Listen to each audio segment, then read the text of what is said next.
So I am probably the least handy person when it comes to doing stuff in our like remodeling and constructing stuff. But the policy world is my bread and butter. And so this was something where when it was looking at all the risks of in the acquisition process, what are we willing to accept? This is one where I was willing to maybe take a bigger risk than perhaps some other folks would be able to, just because this is where I know that I can contribute. Hi, I'm Wyatt. And I'm Grace. And you're listening to our dad and your host of the Vacation Rental Revolution podcast. What's up, guys? Welcome to another episode of the Vacation Rental Revolution podcast. I'm your host, Shawn Moore, and I'm back with our Friday interview episodes with short-term rental investors looking and to share their experience, their ups and their downs in the journey. And today we've got Mr. Sam Wempe joining us. And Sam, I appreciate you joining us. We're going to have a lot to talk about and have a fun conversation. Hey, I really appreciate the invite. Thanks, Shawn. Absolutely. So, Sam, I always like to start, as well as a lot of our listeners, I like to start with the background. What pays the bills? Where are you from? And then we'll dive into the journey into short-term rental investing. Let's start with where you're at, what pays the bills right now, what do you do for a living, and then what got us interested in investing in short-term rentals originally. So I work in the public policy world. I work for a transportation technology company. Most of my day-to-day, I'm focused on rules, regulations, laws, things like that. So that's the part of this that I have a lot of familiarity in. We live in Pacific Northwest. We live in Seattle. And my wife is an artist, but she was trained in user experience. So we've got a lot of benefit there, both from her just like stylistic background, as well as when we're doing the splash pages and websites and guidebooks and things like that for our guests. She's got a great eye for that. We both really love to travel, and my wife, in particular, really loves when we're visiting either it's a short-term rental or a hotel, looking at the interior design and how things are always laid out. So that's always a really fun part of the traveling experience for us. And so we've always really had this itch about doing something related to travel. And I would say about a year and a half ago, my brother messaged me just kind of like out of the blue. I was like, hey, I'd stayed at this cabin a couple of years ago. I just saw randomly on Redfin it was for sale. Do you think should we buy this? Like, would that be too crazy? And so we weren't really that serious about that particular, but it gave me this itch of just, oh, wow, that would be something really cool to have a family property that we could use up in the mountains for skiing. Something that my parents gave for me was just this really deep love of the mountains and nature. And it's something that now that I'm having kids that I want to pass on to my children. So it felt like a great way to do that, is to have a little escape from the city so we can have the best of both worlds. So, I started going deep and consuming everything I possibly could about it. I found your podcast and we joined the Empire group, and I really wanted to understand as much as possible around, what could we expect here and how could we approach it? So I think the structure really allowed us to focus our attention on, knowing where our major bases are covered and not get stuck in this analysis paralysis of like just really overdoing it on each particular stage. Yeah. And also really, I think knowing that, if we ran into problems that, we're not bad people. We're not bad at this. It's just these are the problems that you're likely to come up with against. And so kind of having that growth mindset and really embracing those and knowing that there are some people that have been around it a few times and we can, ask them for advice. Awesome. And then also, yeah, go ahead. Yeah, no, I think it's great. And I didn't mean to cut you off there. I think it's always interesting to me how we kind of get introduced to the short-term rental world, and then kind of our wheels start to spin like, man, this would be pretty fun. This is something I really enjoy. And it's also can be a really good investment for us. But when you started to dive into it, I always find it fascinating with the backgrounds as well. You've got the systems, the processes, the rules, the regulation background, and your wife's got the creative side of the background. What kind of an artist is she when you say artist? So she's a painter. That's Okay. what she spends most of her time doing. Yeah. But she had gone to school for user experience design, so designing apps, websites, things like that. So she's got both the tactile element of it, the physical style side, as well as the digital. Nice. And so you kind of, you started diving in. It sounds like we were like, hey, listen, we're going to dive in. We want to cover as many bases as possible, try to accelerate our progress, maybe take the baton from somebody else, which is what we try to do inside the Empire Club on our podcast, to help people walk into this with their eyes wide open. So we started to try to, accelerate our progress, mitigate our risk. And when did we start getting comfortable of saying, hey, listen, I think that this is going to work. I think this is going to be something that we can start to dive into. And how did we select the area? So after joining, we had a really busy year. We had a new baby, and we did the training, and we were keeping our eyes out. But we'd earmarked early 2024 as like, okay, this is when we're setting. We're not taking any future commitments for family stuff, friend stuff. We're gonna focus on this. And so, sure enough, we started looking in February of this last year, and by March we'd closed on our property. It's in Gold Bar, Washington. When thinking about the property goals, we're looking at something that wanted to be a mix of personal use and a good investment. So it kind of really had to cover both of those things. We knew we'd probably have to sacrifice on a couple other things, like there's really high acquisition costs out here in Washington. So we just knew that it wasn't going to be something that was going to cash flow phenomenally, but that was okay. We also needed something that was drivable for us. We could get out regularly over the weekends just for use as well as during the setup. We've got a toddler and another one on the way. So, something that is easy to do with something like that.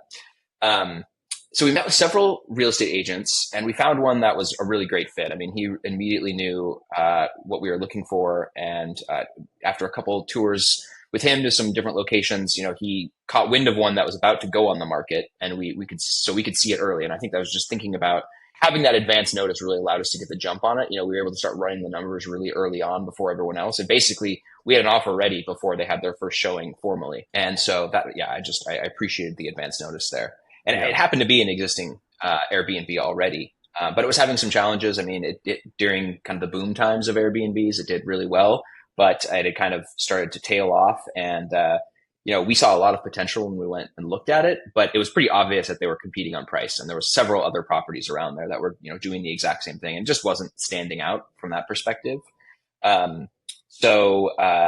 It's in terms of benefits of this place and like what it has going for it, it's really about the location. It's the gateway to the Cascade Mountains. It's 70 to 90 minutes, depending on traffic from the city. It's about 30 minutes from skiing. It's right on the Skokomish River. So there's fishing, there's rafting, floating, tons of hikes. I mean, it's a really just beautiful, incredible area. But that's really all it had going for it in terms of like how the previous owners were positioning it. It's like, all right, it's a cheap place next to all these different things. Yeah. So we ran the numbers. I talked to Jacob, and we were comfortable with where those numbers put us on a little bit more of a conservative side. Our plan was for it to break even or get close to it, and then push us well into the black when it comes to taxes. And over 5 years, when you're thinking about appreciation, it put us in a really strong position. So that's kind of our general approach to it. Right. And, we can talk a little bit more about the setup and things like that. Yeah. And so I want to back up just a little bit on the acquisition. And so I think it's really, really fascinating how things work out, but also how intentional and how you were able to recognize an opportunity in a property that was essentially underperforming.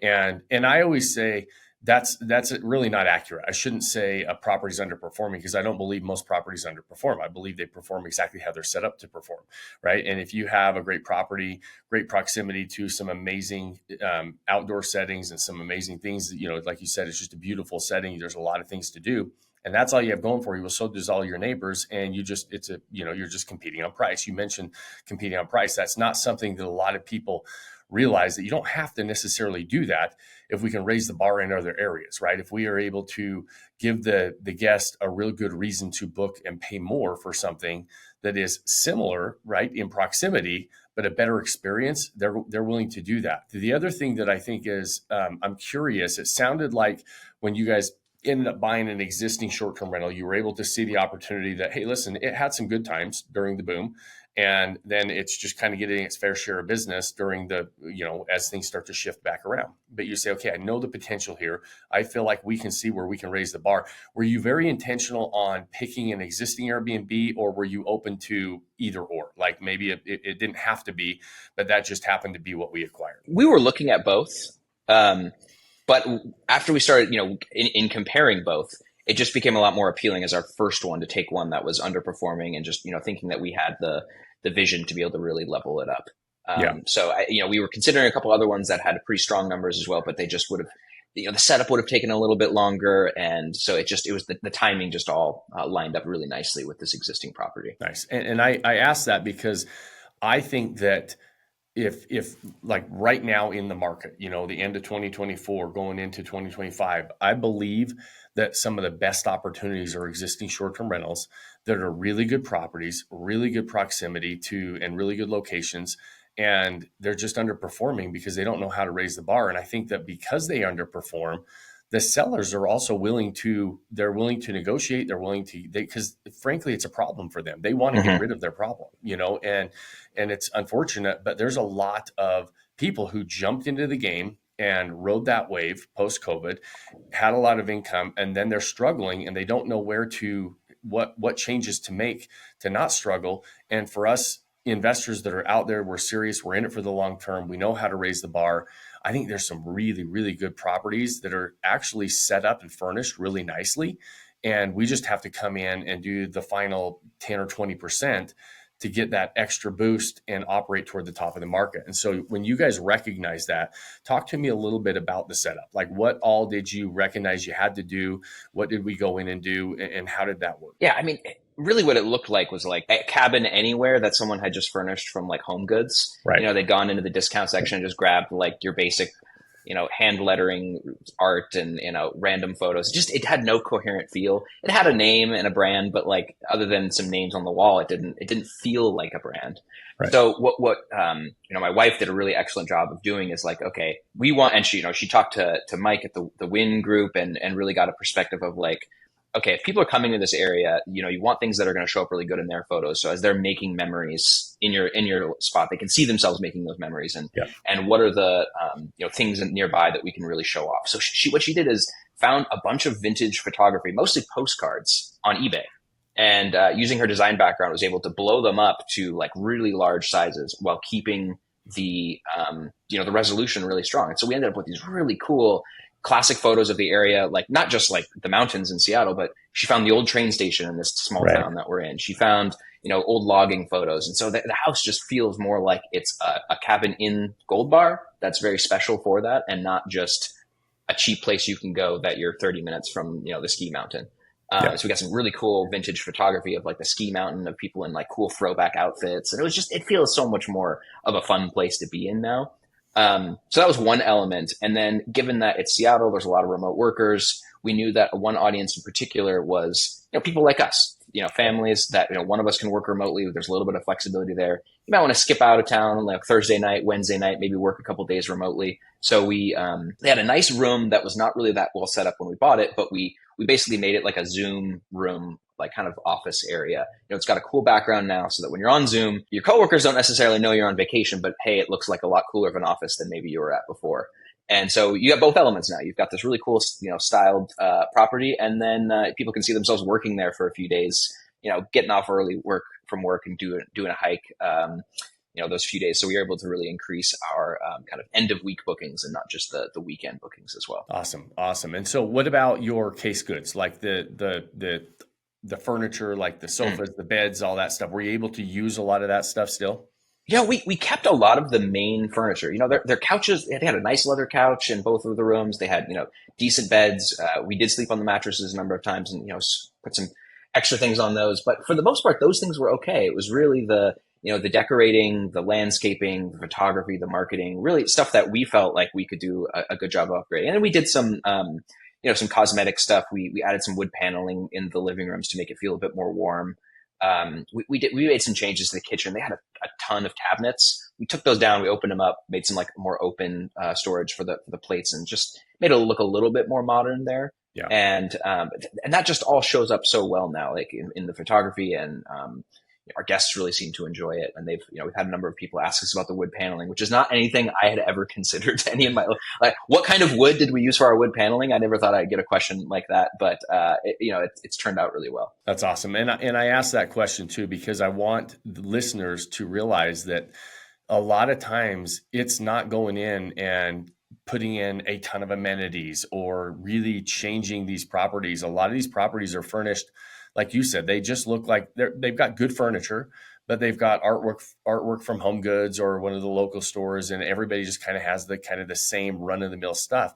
And you guys are able to come in and give it a really cool vibe of bringing the area to life. We always tell people, if you're struggling with your target audience, you're struggling to try to tell the story, bring the area into your property, tell the story of the area, the local area. And like you said, not just pictures of all the mountains. You got the train station, you got some, you find old postcards of the ski hills and some of those different things that you're bringing to life in that property. And all of a sudden, this property has this complete facelift, but it also starts to tell a story. And we come into these properties to experience the area, the local area, lean into it. And then also you say, okay, what are some of the things that some of our target audience like us would like to have? Well, we'd like to, have the, and one, it helps you guys not just have weekend bookings, but when you add the workspace, it allows people to have extended weekend stays, which helps you as well, right? On the occupancy level. And so not a huge amenity, but using space efficiently to say, hey, listen, this is an amenity that doesn't necessarily cost us a ton of money, but we're going to be very intentional about having workspace here because we know that our target audience, we're 70 to 90 minutes out of a major metro area in an area that a lot of people are able to work remotely and would love to come in, have good Wi-Fi, have a good workspace, and then be able to disconnect in nature when they're done punching the clock for the day. Exactly. Yeah. And I love talking about that kind of a setup on an existing property because it's sometimes, there's a lot of work. I'm not going to try to diminish the amount of work it takes to set up a property, especially when you're going to put it together the way you guys put it together. But when you don't have to buy all the case goods and you don't have to buy all the furniture, it can be done at a fraction of the cost of having to do all that stuff as well. Yeah. And after assembling the stuff we did assemble, I can't imagine now also doing the whole house. The big, oh man, my heart goes out to all the folks that are doing the entire setup. I think I'd get blisters from all the Allen wrench screwing you'd probably be doing of setting up furniture. Yeah. It's I always tell people, there's those days that I remember of setting up all the furniture, and then I'm way past that with our properties now. I just have somebody go do it, and then there's part of me that is like, maybe I need to go remind myself like why I don't do this anymore. And then I always am like, the better part of me says, no, just pay for it to get done. Right. Cause it is a lot of work to set up a property. I'm glad you didn't have to do the whole thing, but let's talk a little bit about, we were talking off camera about, and we started talking on camera about the different skill sets and different backgrounds that you and your wife have.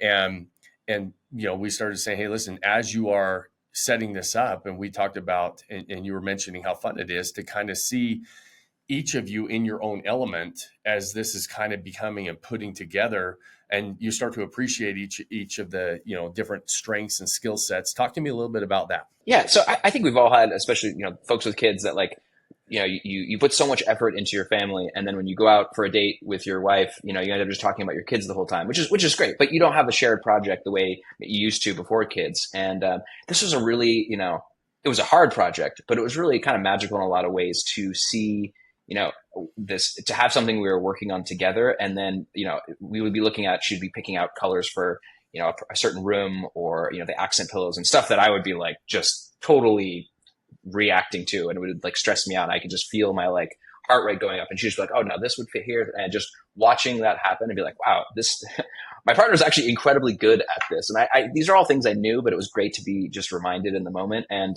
the stuff that, she gets, has an aversion to, whether it's taxes, running the numbers, the policy stuff, reading rules, stuff I admit can be pretty boring. And that's the stuff I really enjoy. And she was like, I can't tell you how many times she was saying like, oh, I'm so glad you're the one doing this, and I don't have to tackle this. So it was really, I wouldn't say it was like counseling by any means. It was really fun to have that kind of, I guess it was type 2 fun. It's not like a roller coaster or watching a movie fun. Right. It was hard work, but looking back, it was really meaningful and special to have that. And we both look forward to tackling that again in the future. Although I think we'd probably have more childcare, so we could just devote more time to it ourselves rather than chasing a toddler around while we're actually doing it. Right. And as they grow up too, the kids start to grow up, and it is difficult when they're that age, but my kids now are 13. The last 2 setups that we've done, they were, 10 and 12 years old, and they're every bit a part of it. And it's fun to watch them kind of figure out what their element is as well, and my son loves to put together stuff, and my daughter, that is the last thing she wants to do. She wants to be the finishing touch girl on everything, and like make sure the pillows are placed correctly. But he likes to take out the screwdrivers and start putting things together. And it's fun to watch them be able to do that and put the work in. And you say, it, like you said, it's type 2 fun, right? It's not going on the roller coasters, the amusement parks, doing that kind of stuff. And I would agree with you 100%. And I also would agree, like you said, it's meaningful, it's satisfying, it's rewarding when you're at the end of the day, you're proud of yourself for doing it because it was hard. And I think the harder something is, and the more that we put that effort into it, the more we do appreciate the time and the effort we spent on it. And it is a little bit more rewarding. And so, and we appreciate our partners and our family and everybody being able to see them in their element and what they do really well. And they appreciate us for what we do. And it's just kind of a natural thing that I think is really fun in this asset class. I've been investing for 24 years and I've never seen an asset that families actually invest in kind of together and tackle together. And to me, that's a really fun part of short-term rentals. Yeah, I'm really looking forward to like all the stages of this. I mean, you're mentioning doing it with your kids. I want to enjoy each day as it is, but I do look forward to be able to bring them in more and having them be included in that. That's awesome. And so let's talk a little bit about, because I know you've got some recent challenges with an HOA, right? And you're the rules regulation guy, and so I'm sure this is where your wife is like, hey, I'm really glad you're handling this and not me, and where that appreciation comes from. But talk to me a little bit about that, because that is something that there's a lot of people that have to navigate that and really look at it. So talk to me first about what the HOA, how it's set up. I'm sure that you looked into that before we bought, and then what the challenges are right now with it. Yeah. So it's, our agent flagged this for us right at the beginning, which I'm really appreciative of. And, so I did my due diligence. And basically what it is that there's a small contingent every year that tries to pass something related to short-term rentals. Sometimes it's an outright ban. This year, it's a large permit that you have to acquire with a pretty significant fee, and then a moratorium on new properties. But the way the HOA is set up, it's really supposed to be just about managing the community water and the roads. And that's in the covenant. There's really not a whole lot else there. So I am probably the least handy person when it comes to doing stuff in our like remodeling and constructing stuff. But the policy world is my bread and butter. And so This was something where when it was looking at all the risks in the acquisition process, what are we willing to accept? This is one where I was willing to maybe take a bigger risk than perhaps some other folks would be able to, just because this is where I know that I can contribute. And so I did my research. I talked to a lawyer. I've got one that I work with pretty closely on this. I read the rules. I understand the kind of where some of the other folks in the community are coming from it. And so essentially where I'm at right now is if they were to approve something like a large fee increase, it's really going to come back to bite them, and they're not going to it's not going to hold up in court. So, and it's not just me. There's probably there's about 120 people in the community, homeowners. There's 20 to 30 STRs. So there's a pretty substantial contingent, and they're the most engaged on this. I would say like 30 to 40 don't care, don't show up to the meetings. And there's like a really small group of about 5 to 7 that try to, cause stuff every year. So, I'm in my work mode. I'm doing the whip count. I'm making sure I've got the other, owners lined up and they're attending. We've all got our talking points, and, each of us is, designed to appeal to a different audience. And so, it gets my blood up. Some people really like doing the demo work and working on their hands building stuff, but this is my thing. And Shawn, I'll tell you, I love being right, and I love winning. So anything can happen here. Really, it could totally blow up.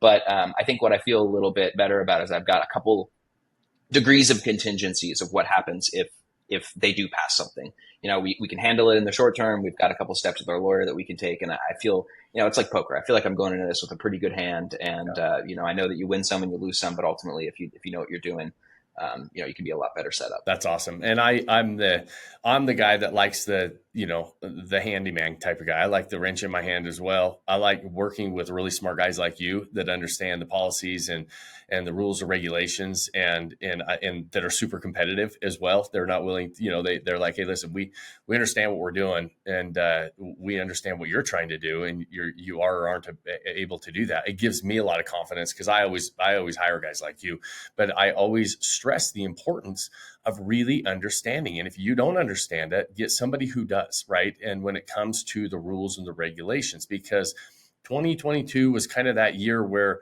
we're a couple of years removed from it. Well, we saw sweeping regulations come, across the board in a lot of different markets. And it came from states, counties, cities, HOAs, and there was a lot of different things. And as it resurfaces, you have to know, because people will try to overstep their bounds. And I think that that's what you're experiencing based on kind of the conversation we're having here. And if you don't know that they are, sometimes you're just like, well, we're in trouble. We can't do this anymore. And many times that's not the case. And I tell people that all the time. I hear all the time that, oh, we can't operate here. We can't, short-term rentals are banned there. I said, actually, they're not. I know the rules there. There are things that you have to navigate, and there are things you have to do. There are areas you can, and there are areas you can't. But don't just accept the fact, especially if you're not like Sam, right? Where you this is your world, where you dive in and you really understand this language, and this is the language you speak and understand. If that's not you, get somebody who hire these guys. Hire somebody that really understands it, because it can be the difference between operating and not operating in many cases. Oh, absolutely. And I still I have a lawyer that I rely on for the, Right. the specifics too. Like even I'm not going into this, Yeah. just totally on my own. But I'll also say when it comes to dealing with an HOA, I mean, they get a bad rap, and for probably a lot of it for a good reason. But when I'm doing my conversations with folks, no one likes a rule following hall monitor to come up to them and be like, you can't do this. You're not allowed to, so that doesn't win you over to anyone or make you endearing to anyone.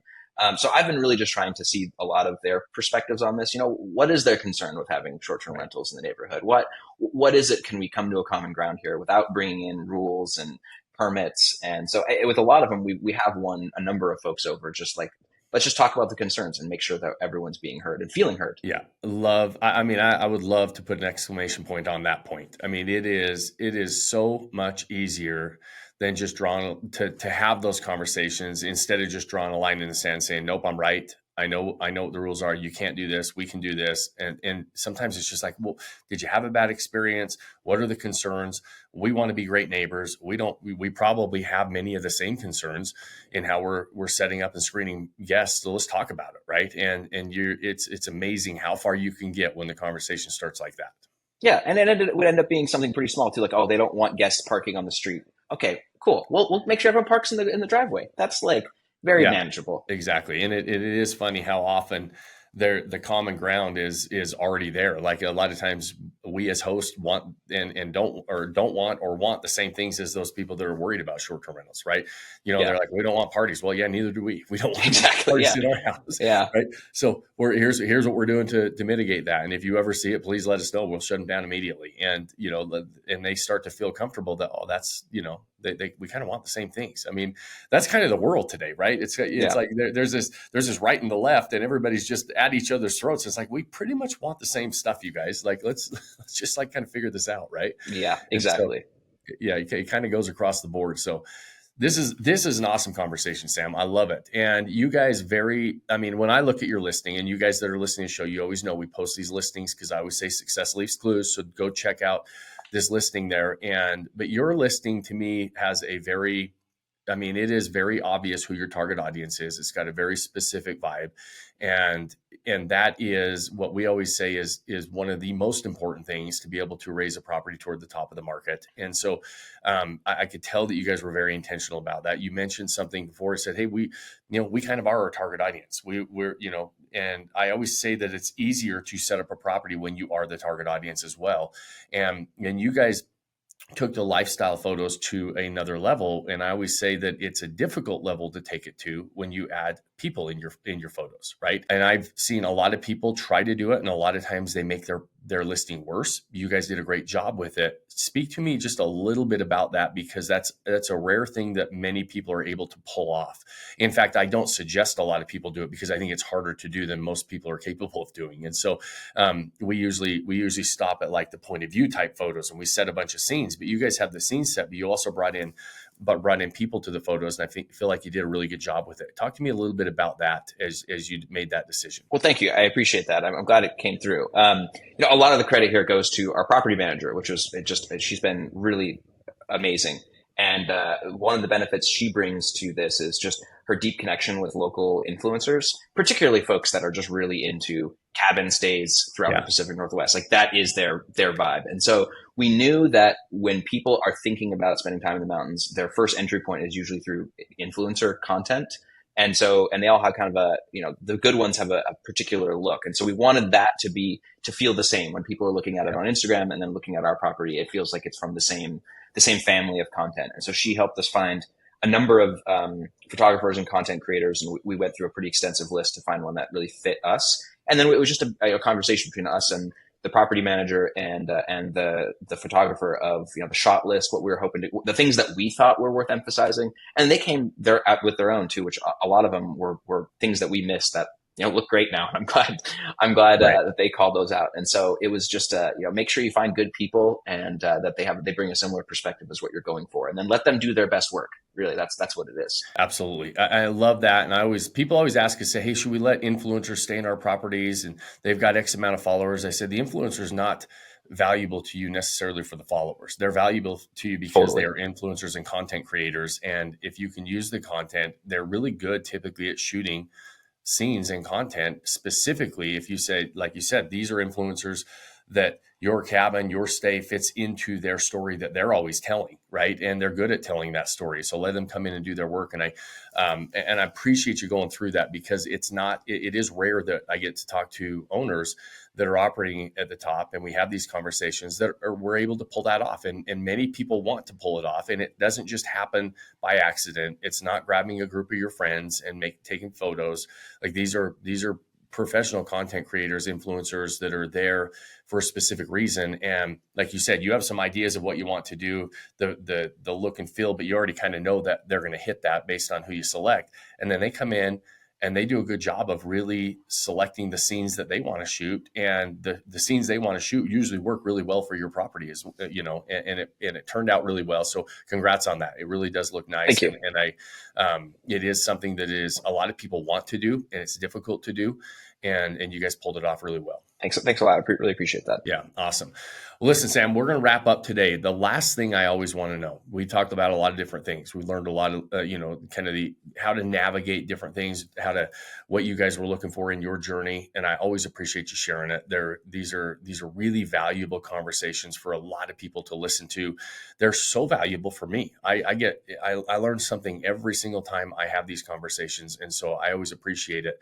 At the end of the episode, so I always ask you that one question. If you could go back to your younger self and give yourself some advice before you dove into all this, what you know now, is there something you would do different? Is there some advice you would give yourself to as you start to dive into this game, if you had to do it again? Yeah, in preparing for this, we did some thinking about this, and I talked to my wife, and we were hoping for like a big kind of flash of insight sort of thing, but all the things were really tactical in that, like, and I'll give you an example, like when it goes for art, like bigger is better. Like get the biggest size you can. It's, all the things that we ended up rebuying were like, they're like, oh, that looks probably big enough. We don't need the extra large size. And we put it up and we're like, man, we should have gotten the bigger size.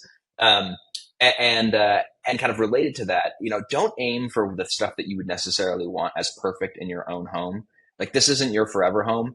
Keep coming back to like, what is the guest really going to appreciate? Like what is the thing that's going to stand out for them? You don't have an unlimited budget. So is it between like, fixing a ding on the wall, like in the small side of the kitchen, or like, could you put that money towards like putting something else in the living room that folks would enjoy? And so it's stuff like that, like guest focused and, just making sure that stuff really shows well, like nice, really big art. Oh, I love it. And having your childcare figured out, because chasing a toddler around, not having a toddler running around while you're setting it up. I feel like having some childcare figured out ahead of time would allow us to be like 4 times the efficiency. Love it. And I love that it's tactical advice as well. I think a lot of times we always are trying to think of that, the big aha that we should, the motivational type of advice or something, but that tactical advice is so important. And artwork is, I cannot tell you how much I appreciate that answer, because it is something that people overlook. And having, the larger size artwork, having probably more of it than you would have in your regular home, the more of that stuff, because it photographs well, it really brings that experience to life. And those types of things, like you said, fixing putting the money toward those types of things instead of fixing maybe a dent in a door that nobody's going to see is a big deal. And like you said, this isn't your home. And honestly, they're not to be set up like model homes that we would want to live in. Like people want a different experience when they go. And when we can bring that experience to life and tell a story and be a little bit more in their face than you might do at your own house. I mean, that's what brings these properties to life. So I love that piece of advice. And on, property number 2, I'm sure you'll do it. I've done that so many times where I'm like, man, we got this picture, and I've got a king bed, and it would be perfect over a queen bed, but it doesn't fit the whole queen Right. size. Yeah. And I'm like, man, I know that I shouldn't have made that mistake, but it's, we always have to be reminded of everything. So I appreciate that. Yeah. Thank you. So awesome, Sam. Well, listen, man, I appreciate you joining us. You guys that are listening, we always appreciate you joining us. We know how valuable your time is, and we appreciate you spending it with us. At the end of every episode, I always ask you 2 favors. If you know somebody else that would like to be a part of these conversations, share the show. We don't run any advertisements on these shows, so the only way we grow is if you guys share it. So if you know somebody else that's interested in short-term rentals, wants to walk into this game with their eyes wide open, share the show. If you got more than 30 seconds, like or review whatever platform you're watching or listening on. Those things are very much appreciated here. And then the final, most important thing that I ask you at the end of every episode, you guys, is pick that one thing you can do today to start building that life you don't want to take a vacation from. Cheers, my friends. Thanks for joining us on this episode of the Vacation Rental Revolution podcast. Share this with other people you think need to hear about it. And don't forget to subscribe and leave us a review. Hey Grace, is there a website? Yes! For more amazing content and expert advice, visit Vodacy.com. Thanks for listening, and we'll see you on the next episode.